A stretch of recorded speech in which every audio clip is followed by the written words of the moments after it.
pagtugon sa hiling ng naulilang pamilya, nakatakda ng iuwi ang labi ng isa sa mga nasawing Ateneo student athlete na si Divine Adeli sa Nigeria. Si Patrick Gupo para sa detalye.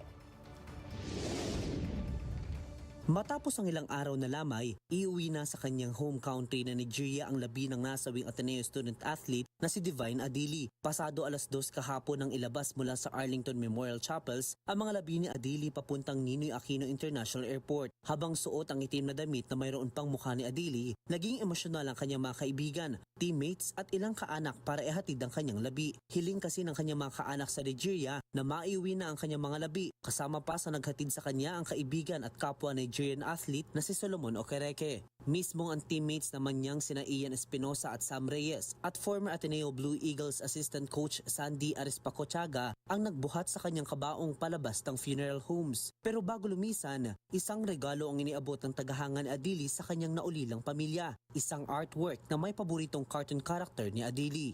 Po naisipan ko po na gawan siya ng tribute art as para mabigay din po sa family niya kahit papaano makapawi po ng sakit na nararamdaman. Kung may SpongeBob dito kasi maraming nakakaalam, favorite ni Divine yung cartoon na SpongeBob kaya in-include natin sa drawing na to yung cartoon na favorite niya. Nakatakda rin siyang pumunta sa Agusan del Sur para personal ding iabot ang hiwalay niyang artwork para naman sa naulilang pamilya ni Rene Baterbonia. Habang biyaheng Nigeria ang labi ni Adeli, nakatakda namang ihimlay na sa kanyang huling hantungan si Miyerkules ang mga labi ni Rene Baterbonia sa bagong municipal cemetery sa barangay Labnig, Talacogon, Agusan del Sur. Bagamat ihihimlay na ang kanilang labi, hindi pa rin natatahimik ang kanilang mga pamilya at taga-suporta para naman sa paghahanap ng katotohanan at paghingi ng hustisya.